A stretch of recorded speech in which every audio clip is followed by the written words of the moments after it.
Ngopas, ngobrol pendidikan santuy. Assalamualaikum warahmatullahi wabarakatuh. Jumpa lagi kita di Ngopas, ngobrol pendidikan santuy. Kali ini kita di wilayah yang agak jauh di pegunungan, di Boyolali. Ya. Kita berada di SMK Muhammadiyah Boyolali dan tamu kita kali ini Kepala SMK Muhammadiyah 4 Boyolali, kepala sekolah yang masih muda, energik, tapi memiliki semangat yang luar biasa membangun persyarikatan, membangun amal usaha persyarikatan dengan semangat yang gigih luar biasa. Pak Prapto. Pak Suprap. Suprap. Pak Suprap. Bukan Suprapto. Suprap saja. Pak. Suprap saja ini. Ya. ini Suprap saja. Jadi bukan Suprapto tapi Suprap saja. Oke, ini Pak Suprap. Ya, Pak. Pak Suprap saja. Ya. Ini luar biasa ya. Kita di sore hari yang cerah ini. Ya tadi agak mendung ya, tapi sekarang udah cerah ya. Kita akan sedikit berbincang mengulik bagaimana SMK Muhammadiyah berkembang, karena ini daerahnya di agak ke pinggir tetapi siswanya luar biasa dan perkembangan SMK ini luar biasa. Dan ini persyarikatan saya kira harus tahu bagaimana SMK Muhammadiyah 4 ini berkembang dengan 7 kompetensi yang ada. Iya, Pak. Luar biasa, 7 kompetensi ini menjadi satu usaha pengembangan yang luar biasa. Karena di antara 7 itu ada yang menonjol juga ya. Iya. Yang menonjol ini di Boga. Di Boga, kemudian di teknik sepeda motor. Oke. Boga dan teknik sepeda motor. Ya. Tapi sebelum itu kita sapa dulu Pak Suprap. Assalamualaikum warahmatullahi wabarakatuh. Setelah agak terlambat salamnya tapi nggak apa-apa. Ya, Waalaikumsalam warahmatullahi wabarakatuh. Ya. Pak Prap, ini kalau kita lihat kan di wilayah Boyolali ini termasuk wilayah yang dikatakan pedesaan juga Ya. masih desa, dikatakan pegunungan memang tempatnya di gunung gitu ya. Tapi juga ini provinsi Jawa Tengah ini memang luar biasa ya, bergunung-gunung termasuk di Boyolali ini dan memiliki sumber daya yang luar biasa ya, termasuk SDM-nya juga luar biasa, SDA ya, sumber daya alamnya juga luar biasa ya, pertanian juga oke ya, luar biasa. Dan ini terus berdayakan oleh kawan-kawan di Muhammadiyah 4 khususnya dengan 7 kompetensi yang ada dan ini bersinergi ya. Pak Prap, Ya, Pak. Bisa sedikit cerita bagaimana SMK Muhammadiyah 4 ini berkembang sehingga menjadi idola masyarakat di sini? Ya, Pak. Untuk SMK Muhammadiyah 4 Boyolali ini awalnya berdiri pada tahun 1997. Ya, dengan waktu itu dengan 2 jurusan ya. Yang pertama ada teknik mekanik umum pada waktu itu dan masih STM dong dulu ya? Ya, betul, Pak. Ya. Dan teknik mekanik otomotif. Nah, seiring dengan perkembangan zaman ya, kemudian ada perubahan spektrum di jurusan, maka sampai saat ini alhamdulillah SMK Muhammadiyah 4 Boyolali memiliki 7 jurusan. Di antaranya ada teknik mekanik industri, itu sudah bekerja sama dengan PT Komatsu. Jadi di sana ada kelas industri PT Komatsu yang sudah bekerja sama sejak tahun 2017. Jadi sudah 4 tahun ya, 4 tahun ini. Kemudian yang kedua ada jurusan teknik kendaraan ringan otomotif atau TKR. Kemudian ada teknik sepeda motor atau TSM yang ini sudah kerjasama dengan Yamaha. Alhamdulillah ini salah satu SMK yang pertama kali se-Indonesia itu kerjasama dengan PT Yamaha. Dan pada waktu itu termasuk sudah kita rintis dengan mendirikan bengkel resmi Yamaha sebagai anak-anak kegiatan teaching factory di sana. Jadi sudah lama ya sebenarnya, sebelum TEVA itu dicetuskan ternyata kita sudah menjalin kerjasama dengan PT ZIM pada waktu itu. Kemudian selain itu sampai sekarang pun kurikulumnya itu kombinasi kurikulum antara Kemendikbud dan kurikulum industri. Itu yang di teknik sepeda motor. Termasuk tadi yang di teknik mekanik induksi sama. Ya, dengan PT Komatsu itu ada kurikulum Dudi yang dimasukkan di pelajaran sehari-hari ya. Terus kemudian ada jurusan rekayasa perangkat lunak atau RPL. Kemudian ada jurusan multimedia. Nah, dua ini kerjasama dengan salah satu perusahaan ya, namanya Game Lab yang ada di Salatiga. Alhamdulillah sudah bekerja sama, bahkan anak-anak itu sebelum lulus kita menjalin kerjasama sertifikasi dengan Dudi tersebut. Harapannya memang betul-betul anak di jurusan ini itu lulus sesuai dengan kompetensinya dan memang sudah sesuai dengan standar industri. Kemudian yang lainnya jurusan farmasi klinis dan komunitas farmasi ya. Terus kemudian kita menjalin kerjasama dengan berbagai rumah sakit di wilayah Boyolali dan sekitarnya, kemudian apotek dan sebagainya.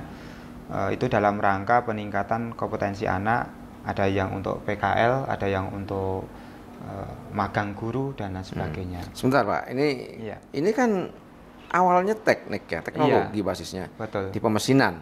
Iya. Lalu kemudian ada perkembangan yang agak melenceng gitu dari rootnya, dari akarnya awal itu kan kemudian berkembang ke kesehatan ya. Iya. Lalu terakhir mungkin ke boga. Betul. Ya boga, lalu apalagi? Yang terakhir justru di boga itu. Kenapa kok tiba-tiba lompat dari teknologi ke boga atau dari teknologi ke kesehatan? Gini Pak, sesuai dengan, jadi SMK kita kan harus bersifat dinamis ya. Kira-kira apa yang dibutuhkan dunia industri seperti apa, tuntutan dari masyarakat seperti apa. Kita menyesuaikan sehingga kita membuka jurusan atau kompetensi kalian yang tentunya menjadi kebutuhan industri ya, dan pada saat itu memang masyarakat membutuhkan kita. Kita tidak sembarangan untuk langsung membuka jurusan enggak, tapi kita melalui memang suatu proses penjajakan dulu kira-kira stakeholder orang tua ini atau siswa ini yang diminati itu jurusan seperti apa sih. Sehingga memang sampai saat ini alhamdulillah 7 jurusan itu semuanya diminati oleh masyarakat. Oh, gitu ya. Jadi memang SMK itu kalau begitu tidak salah kalau orang mengatakan SMK itu sekolah memenuhi kebutuhan. Iya, betul Pak. Artinya memang menyesuaikan perkembangan zaman atau kebutuhan. Sekolah menyesuaikan kebutuhan gitu ya. Iya, betul Pak. Oke, Pak Prap, ini kita kembali lagi ke prestasi-prestasi yang sudah diraih oleh SMK Muhammadiyah 4 Boyolali ini. Jadi kalau kita lihat kan step by stepnya sudah dilalui, lalu perjuangan berat juga sudah dilalui kawan-kawan ya. Nah, hasil apa yang sudah diperoleh? Alhamdulillah sampai saat ini prestasi-prestasi dari SMK Muhammadiyah 4 Boyolali itu terus berkembang ya, baik di bidang akademik maupun di non akademik. Nah, ini terbukti beberapa kali alhamdulillah kita memenangkan lomba baik di tingkat lokal ya maupun nasional, baik di bidang non akademik maupun akademik. Salah satunya setiap tahun itu kita hampir setiap tahun ya itu kita sampai mengirimkan peserta di lomba LKS ya. LKS tingkat provinsi maupun ada yang tingkat nasional. Terus kemudian yang lewat non akademik itu lewat anak-anak misalkan kegiatan ekstrakurikuler, alhamdulillah juga mengikuti perlombaan di tingkat lokal maupun nasional. Bahkan sampai ada yang paskibra itu lombanya itu antar wilayah ya, sampai ke Jawa Timur, Jawa Barat dan sebagainya, itu seperti itu. Dan alhamdulillah ya hasilnya sangat luar biasa. Ini bentuk apresiasi ke siswa-siswa kami. Ya, ini memang apa ya, salah satu model pendidikan karakter juga mungkin bisa dari situ ya. Iya. Nah, tapi yang menarik sebenarnya adalah kenapa SMK Boyolali tidak berkonsentrasi atau fokusnya tidak pada pemanfaatan sumber daya lokal.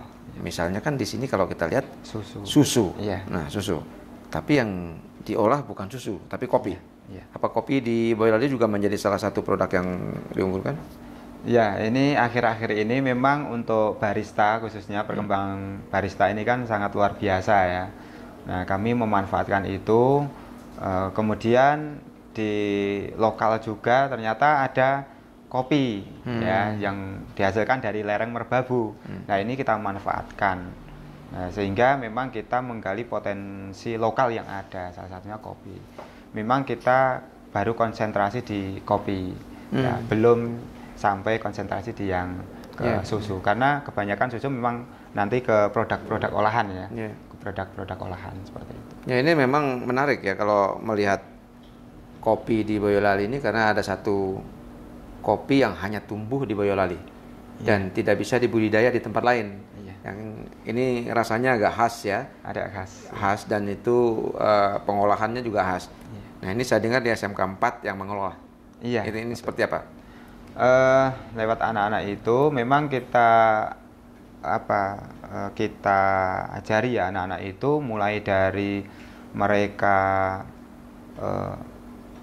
mengolah ya, dari bibitnya ya, dari bibitnya atau dari buahnya itu bagaimana perlakuannya, kemudian sampai menghasilkan sebuah karya atau kopi yang memang betul-betul khas. Seperti itu khasnya di apa, Pak? Di rasa atau di tekstur kopinya? Di rasa. Jadi di rasa. Kemudian karena sekarang itu kan peminat kopi itu kan tidak hanya mungkin kopi yang hitam saja ya, atau kopi murni saja, tapi dikombinasi dengan susu, dengan yang lainnya. Nah, inilah yang kita kombinasikan di sana, sehingga kita pun juga tidak hanya sekedar itu saja ya, tapi kita kebutuhan yang peminum kopi itu yang dibutuhkan seperti apa, kita harus menyesuaikan sampai sana. Seperti itu. Ya Pak Prap, ini kita kembali ke ke dalam lingkungan sekolah ya. Kalau kita lihat sebenarnya kan ini tidak terlalu besar ya sekolahnya, lahannya ini. Tapi setiap sudut yang kosong dimanfaatkan kalau kita lihat. Iya. Ini filosofinya seperti apa? Pada dasarnya gini, karena kita terletak di kota ya, terus kemudian untuk perluasan kami juga sangat terbatas, sehingga kita memang harus pandai-pandai memanfaatkan lahan-lahan yang ada. Jadi sekecil apapun lahan itu memang harus kita manfaatkan. Jangan sampai istilahnya nganggur lah kalau orang Jawa seperti itu. Sehingga betul-betul walaupun lahannya mungkin dibanding dengan sekolah yang lain tidak begitu luas, tapi ternyata bisa lengkap. Nah, di situ. 7 kompetensi dengan beban yang berat sebenarnya ya, tapi cukup ya untuk dikembangkan di sini. Alhamdulillah sudah ya cukup. Untuk peralatan praktek dan sebagainya itu biasanya mereka dibawa kemana? Atau mereka, siswa kita maksud saya, mereka dicukupkan praktek di dalam, atau mereka memanfaatkan, atau guru-guru atau sekolah memanfaatkan jaringan-jaringan persyarikatan untuk bisa mereka praktek gitu? Karena perkembangan Dudi itu sangat cepat. Kemudian kalau kita terus terang, kalau sekolah pada saat ini harus menyesuaikan semua peralatan yang ada dalam waktu singkat, itu tentunya kami mengalami kesulitan. Tentunya salah satunya adalah di pengadaan peralatan. Di pendanaan kami kan cukup terbatas. Sehingga kami berpikir bagaimana tetap siswa kami itu kompeten, tidak ketinggalan zaman istilahnya. walaupun alat-alat kita itu mungkin ada 1-2 yang istilahnya masih kurang. Nah, ini kita punya strategi, kita menjalin kerjasama ya, kerjasama dengan Dudi, salah satunya dalam bentuk PKL. Kemudian ada magang siswa, ada magang guru. Nah, di sana itu terjadi pelengkap. Jadi peralatan atau kompetensi yang mungkin belum pernah diajarkan di sekolah, ternyata di industri sudah diajarkan. Artinya siswa kita tidak ketinggalan zaman dong. Nah, karena sudah kompetensinya ternyata terpenuhi di industri seperti itu. Itu strateginya. Ya, sebenarnya kan kalau secara umum kalau kita lihat dari kemampuan persyarikatan sendiri sebenarnya kan sudah luar biasa ya. Dari sisi industri juga tidak kesulitan, kemudian dari tenaga-tenaga ahli juga tidak kesulitan. Nah, ini kembali lagi kepada kerjasama industri. Sejauh mana sekolah-sekolah Muhammadiyah, khususnya sekolah SMK Muhammadiyah 4 Boyolali ini digandeng atau dibina oleh industri yang berada di bawah naungan persyarikatan. Kalau misalnya kita ambil contoh multimedia. Multimedia ini kan ada di Jogja, ada G-Motion dan sebagainya itu ya, yang dimiliki oleh persyarikatan Muhammadiyah. Lalu ada perhotelan, lalu ada apalagi itu industri-industri lain yang berada di Muhammadiyah. Nah, sejauh mana kawan-kawan di industri yang berada di naungan Muhammadiyah ini membantu? Selama ini untuk industri ataupun yang lainnya di Muhammadiyah selalu terbuka ya, untuk mengembangkan SMK Muhammadiyah 4 Boyolali. Salah satunya misalkan di jurusan farmasi itu kita semuanya menjalin kerjasama dengan rumah sakit yang di bawah naungan PKU, Muhammadiyah, PKU ya, ada PKU Boyolali dan lain sebagainya. Itu sangat terbuka dan kita mengirim anak-anak untuk magang atau PKL di sana. Sampai saat ini terjalin dengan sangat baik, itu salah satu contohnya. Terus kemudian yang di wilayah Jogja misalkan yang multimedia juga sama, kita mengirim siswa untuk PKL di sana.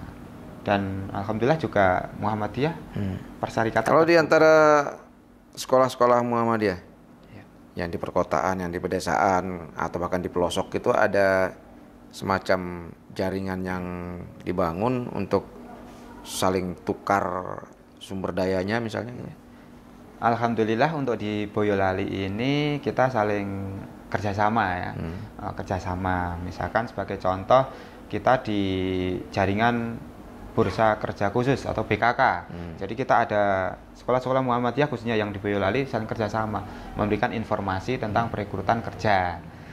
Sehingga misalkan sebagai contoh ada perusahaan yang mengadakan tes di sini, ya udah sekolah-sekolah Muhammadiyah yang dekat mana ini alumninya, sehingga nanti bisa mengikuti tes di sini. Kalau pertukaran SDM misalnya, oh saya nggak punya ini untuk guru produktif, bisa nggak ada di SMK Muhammadiyah yang sedikit lebih bisa membantu ke kami gitu, ya, itu? Alhamdulillah kemarin terjaring ya, terjadi seperti ini. Jadi ada beberapa yang kami itu juga memiliki peralatan yang memadai, ada yang dipinjam juga, termasuk mungkin gurunya yang untuk ngajari juga. Nah, jadi istilahnya ya tukar kawruh ya bersama-sama. Terus kemudian di tempat kami juga sama, kemarin itu kami sempat ya, karena kita siswanya kan banyak itu Pak, khususnya yang misalkan TKR, kita masih kekurangan peralatan itu untuk praktek. Nah, kita pinjam nih dari SMK yang lain, Muhammadiyah yang lain, kemudian bisa kita manfaatkan bersama-sama seperti itu. Oke. Jadi ada catatan terakhir yang mau disampaikan sebagai ungkapan apa sajalah? Ya, terima kasih. Jadi saya mengajak kepada Bapak Ibu orang tua yang khususnya di wilayah Boyolali dan sekitarnya maupun di seluruh Indonesia pada umumnya, bagi yang memiliki putra-putri yang ada sekarang ini duduk di kelas 9 SMP ya atau MTS, percayakan putra-putri Bapak Ibu semuanya di SMK Muhammadiyah 4 Boyolali. Insya Allah kita amanah, kita akan mendidik putra-putri Bapak Ibu semuanya menjadi siswa-siswa yang nanti kedepannya meraih cita-cita apa yang mereka inginkan. Mungkin itu saja, terima kasih. Ya, sahabat Tristan, para pemerhati SMK, para pemirsa di seluruh Indonesia, lembaga-lembaga pendidikan yang dibangun oleh Muhammadiyah memang memfokuskan diri pada peningkatan kualitas SDM. Di samping kualitas yang bersumber atau berdasarkan kepada kemampuan religius mereka. Karena dua hal ini menjadi dasar penting di dalam menghadapi berbagai masalah dalam kehidupan kita sehari-hari. Bagaimana kita survive, bagaimana kita mengembangkan kualitas hidup kita bergantung kepada bagaimana kita mengembangkan nilai-nilai spiritual di dalam diri kita sendiri.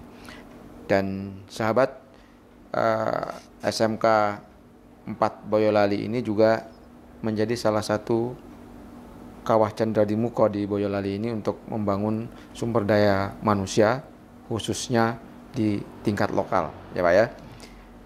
Kita akan jumpa lagi di Ngopas berikutnya dengan topik yang tidak kalah menarik, dengan bintang tamu yang juga menarik di waktu yang akan datang. Terima kasih. Assalamualaikum warahmatullahi wabarakatuh. Ngopas, ngobrol pendidikan santuy.